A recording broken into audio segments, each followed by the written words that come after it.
how many of you have that person in your life that is always the victim? They pearl clutch. The minute you call them out on their bullshit, they pearl clutch. How dare you? I've never. Why would you? How could you? And you're like, really? Hi, I'm 𝐬𝐮𝐫𝐞𝐬, a writer, director, and creator of the 𝐶𝐭 method. It's a tool to shift your frequency, rewrite your inner script, and realign you with the energy of your highest potential. This podcast is your behind-the-scenes pass to alchemizing that energy. So if you're ready to interrupt the script, reclaim your power, and write your story that you were actually born to live, you're in the right place. Hi, friends. Welcome back to 𝐶𝐭 with Angelique. I'm Angelique, and today we are going to talk about toxic relationships and how you can get out of them. Let's just get right into it. There are a ton of different ways that toxic relationships manifest themselves. And the first thing we have to do is spot the toxic pattern, because a lot of us go into these relationships unconsciously. And the reason we go into them unconsciously is because we are patterned ourselves to attract those kinds of people. Now, people always stare at me when I say this and they say, but Angelique, I'm not a narcissist. Why would I attract a narcissist? Aha, like does not just attract like, it also attracts its opposite. This is what happens in a world of duality where you're dealing with a polarity spectrum. That is the polarity paradox, that you do not only attract what is like you attract its opposite. That means that if you are a kind-hearted person who is very open and empathetic, you will attract people very similar to you. That's absolute. You will attract people who are like you, who maybe have the same passions and dreams, but you will also attract people who are the opposite of you, who internally feel as though they embody the characteristics that you have, even though theirs is a false light projection. It is how they want to be seen in the world, not how they actually are. And that's what becomes so tough to identify these people, because at first they seem like kindred spirits. They seem like home. They feel very much in alignment with you. And if you come from a background where narcissistic people or abusers or bullies, you grew up with those kinds of people, this is going to be really hard, because those folks, even though they torment you, they feel energetically like home. So when you meet them, you are instantly attracted to them. You gravitate toward them, and they to you. And this is not just about somebody being attracted to your light. Yes, the shadow is attracted to the light, and conversely, the light is attracted to the shadow. So we have to kind of look at this mystery in the energetic realms, because it's not as straightforward as people think, which is why we can have compassion for everybody on this journey, including people who do have these toxic traits. So the first thing, again, that we're going to do is spot the toxic pattern. And how do we do that? We have to understand that there are subtle and obvious toxicities. The obvious, which is criticism and gossip. And then there are what I like to call smile assassins, where, they're smiling at you, but they're not really engaged with you. And you feel on an energetic level that they're not being sincere, but you don't have any evidence because they're smiling and they seem to be engaged with you and they seem to like you. But underneath it, there is going to be something coming down the pike later on that you may not like. When you are patterned to be around or in toxic situations, it is not as easy to get yourself out. And the reason it's not easy is because of self-doubt. And self-doubt is something that is implanted by those who are around you in order to keep you trapped in the idea that you aren't good enough. You're not going to be better than me. You're not going to rise. You're not going to this. I'm the star of the show. I have the spotlight. This is what toxic people often do. And if there's anything you need to know about a spotlight, and if you follow my work on LinkedIn, on Facebook, Substack, I say this all the time. a spotlight casts shadows. You want to be a floodlight. You want your light to go out to the world, to radiate, and you want others in your sphere to do the same. You want to be sitting at a table with people who are inspiring you, encouraging you, bringing their own level of inspiration and creativity to the table and just elevating it and bringing it to this really cool level. That's the goal. And that is really hard to do if you don't understand your own energy dynamics, the energy dynamics of others, and how to spot those toxic patterns. So here's one of the things that can help you in any situation if you are with a lover, a friend, a family, a coworker. First thing is knots in the stomach, right? And I'm not talking about, your stomach is growling and you're hungry. No. This is a very specific second chakra attack, because when people attack your power energetically, they go for the second chakra. Now, this is whether they know they're doing this or not, and they may not know they're doing it, but that is in fact where they hit you. They'll hit you in the root chakra, which takes care of your safety. They'll hit you in the second chakra where your identity and your power lies. And so it's really important to know that that's the part of your body that's getting hit. I had a situation with my father where I knew that my father was angry with me because I could feel it in my stomach, in my gut, and it could wake me up out of a dead sleep. That's how powerful it was. I was like, whoa. And one of the things for me over time is not only could I feel that energy, I would get a name. And the first name that would pop into my head, and this has happened to me multiple times.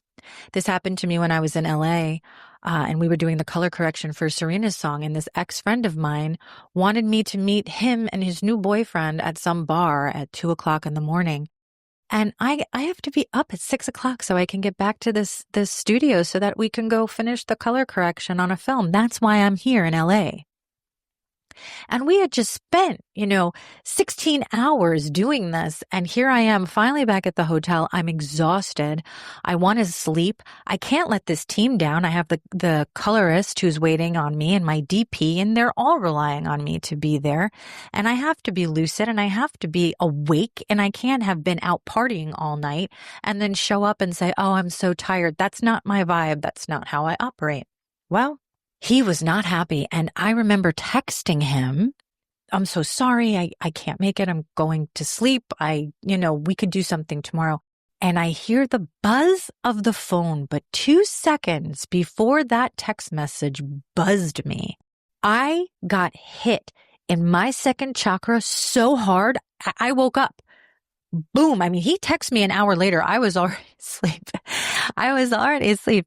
And boom, like it jolted me out. I could feel it running up my body and I could hear his name, and I started to get hot, which is another thing that for my body, when somebody has negative feelings toward me, I actually feel like I light on fire. I actually get really hot. If that's something that happens to you, that is a physiological reaction to energy. Somebody is throwing energy at you and you are picking it up and you are feeling it. So if you ever wonder, like, why did I spontaneously get hot? And okay, hot flashes aside, it's a different kind of hot. You don't sweat, like start taking off all your clothes. You just kind of feel this general, like, woof, God, and it goes up your spine. So you feel it like, whoa, what just hit me? That is a way of your body telling you, hey, warning, there is some suspect energy coming our way, and you really need to pay attention to that. So that's what I felt in my bed in LA. And I look over at the phone and this scathing text. And this guy was the master of scathing texts, novellas. Actually, the first time I learned that you could write a text that's so long that it had an arrow, that when you hit the arrow, all of a sudden, like this novel would appear. And I thought to myself, holy crap, who would waste their time telling me off with this acerbic, nasty diatribe that I couldn't believe I was reading? And I thought, how disrespectful, how absolutely rude.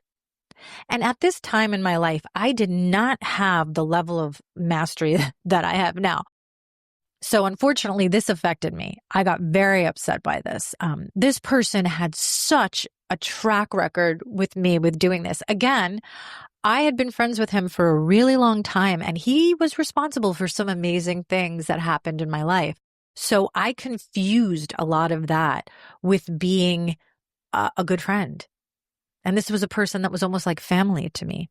And unfortunately, he came from a toxic family. So again, we're talking about energy dynamics and bloodline entanglements, and all of these traumas and dramas really do play into how we have these exchanges with other human beings. The more we understand these things, the better we can navigate this crazy thing called life. So that actually leads me into keeping people in your life past their expiration date. Let's get into why we stay past the expiration date, or to make it simple, why do we stay too long? The first thing is conditioning.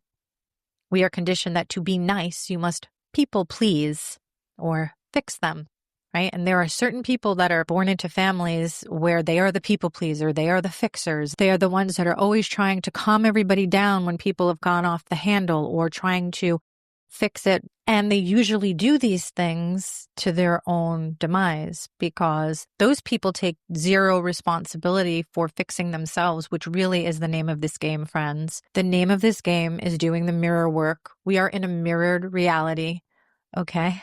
So that means that as within, so without, the reflection that we see in others is what we need to heal in ourselves.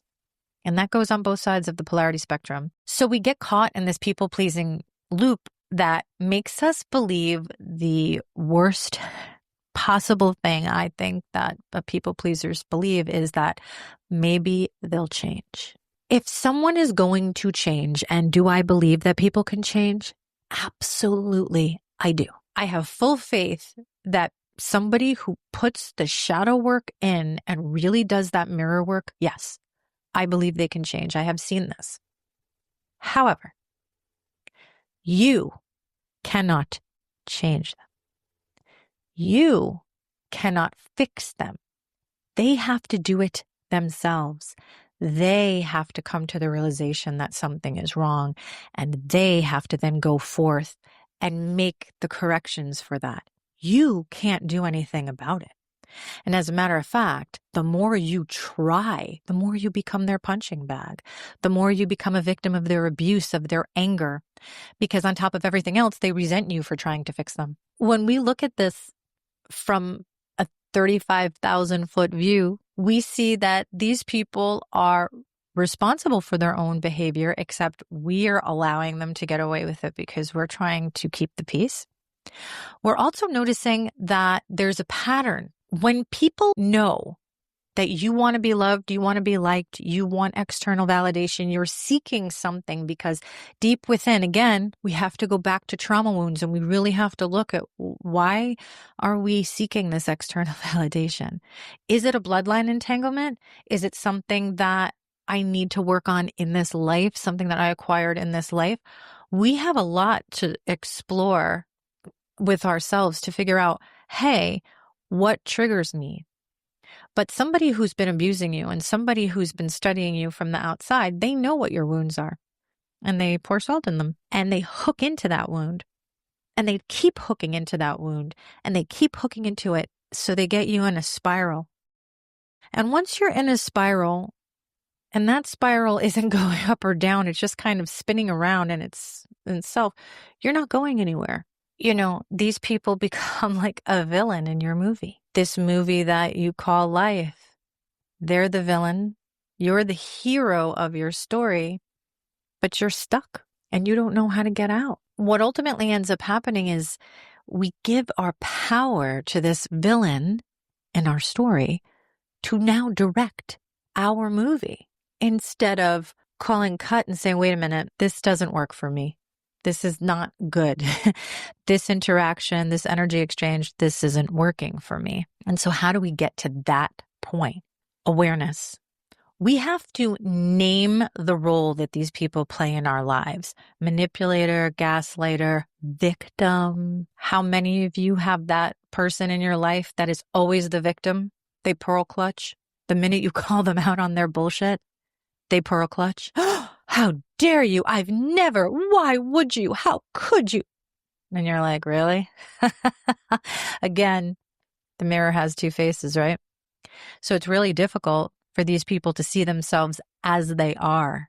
They see themselves as they want to be. So in order for you to really be able to navigate these kinds of people, and I highly suggest navigate away from these people, you have to interrupt that loop. You have to call cut on the idea that this person belongs in your life because they are A, B, C, D, E, F, G, fill in the blank. How do you get away from them? Let's say you are somebody who's ready to go. You've identified the toxic pattern. You understand how you are engaging in this and how the people pleasing and trying to fix them and change them is now trapped you in this loop. And now you want to get out of this. How do you do it? Well, you have to break the energetic connection. If you remember, I mentioned at the top that there are energy exchanges that go through the chakras. And that is how people ultimately drain your energy. They drain it through your energy centers. And so if you aren't fully protected, if you aren't fully covered in a protection, which I'm going to show you again at the end of this how to do, you are vulnerable to these kinds of energies coming in and sucking out your life force. And so the first thing you want to do is say, okay, I'm going to cut this energetic cord with this person. And that means stop responding, put some distance between them. If you need to ghost them, ghost them. If it's a social media interaction, block, delete, whatever you have to do to cut that connection. The second part of this is to reframe and remember that you are the director, you are the writer, and you are the main character of your story. That means stop responding to phone calls, stop responding to texts. You don't need to fight. You don't need to engage. You don't need to have some drama-filled telenovela. You can just walk away. You know, a dear friend of mine told me once, Angelique, you do not owe everyone an explanation, and you do not have to give closure to everyone. Sometimes that closure is no more access. It's not easy. It was not easy for me to do. I like to over-explain. I feel bad. I don't want to hurt somebody's feelings. But over time, you start to realize that every time you engage with these kinds of dynamics, you are draining your energy. You are taking away your precious life force energy from the things that need your attention, whether that's your family, whether that's your children, whether that's your job, whether that's your career, whether that's a hobby, whether that's your health. You are taking your energy away from the most important things. And I will say, when you are in toxic relationships for an extended period of time, your physical health will eventually decline. The reason this is because your energy is what keeps you healthy. Your energy is what keeps you alive. It keeps you youthful. That's your spirit. When that energy begins to drain, the body no longer has protection. The body is now susceptible to all of these external things that are trying to attack it. You know, a flu bug, or all of a sudden your energy systems go down and you get blockages and now you're getting migraines, or you're really, really tired, or you're getting a weird pain somewhere, or your stomach is hurting and you can't figure out why, or you're projectile vomiting. There are a lot of ways that you know that somebody is really kind of in your sphere and digging in. Okay. And this is a consistent and constant attack on your energy center. So when we look at all these dynamics and we look at these people that are coming in our lives and out of our lives, and we have to use this beautiful intuition machine to decide, how do we protect our health, our peace, and everything else around us from these negative energies that are constantly trying to infiltrate? We need to shift focus. First thing is, we need to remember that toxic people are teachers in the negative space. Once you learn the lesson from them, these people will absolutely lose their power, because you won't be focused on them and you'll be out of it. You won't care. You'll be on to the next thing. Do not see yourself as a victim. See yourself as a student. Oh, wow. Thank you so much for the lesson. I really appreciate that. Hopefully I won't do it again. I am somebody who probably, I fail out of everything. So I have to repeat it 1,000 times over again. Okay. That's my calling. But maybe you have a stronger constitution and you get the lesson the first time. That would be amazing. Then you have to replace the role. Go out there and be alone for a while if you need to, but start to do the inner work, because when you do the inner work and you tell the universe what you're looking for, I attract people into my life who are on the same side or the polarity spectrum of this higher vibrational energy as I am. And this is a great way to do it, because you start to look at your life from a different perspective. You start to see that, oh, there are good people in this world. As a matter of fact, there's a lot of good people in this world. It's just about aligning yourself with them. So make sure that you replace the role with people who uplift you, mirrors your greatness, right? Embodies your light. And that's your true cast, because anybody who is shining their own big bright light and they're in a room with you shining your big bright light and they're confident in theirs and you're confident in yours, that is an amazing connection. This is where that's coming from a genuine place. You could be unapologetically you. You can have your faults. You can have your great, your highest heights and your lowest lows. And that person still loves, protects you, and cares about you in that space. This is really important. And this is something that I truly wish for everybody, that you have at least one person in your life who truly feels this way about you. And trust me, if you don't right now, you will. You do the work on yourself, you start doing that mirror work, and I promise you, you will begin to attract a whole new tribe.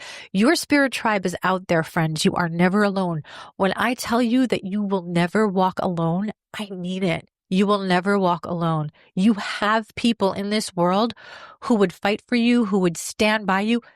Sometimes you just need to find them. And the way you find them is by doing the work to clear out all of this negativity, clean, purify, get rid of the bloodline entanglements, figure out what are my triggers, what are my traumas, what's holding me back, and you go forward. And every day you make a little bit of progress, you are changing your energetic resonance.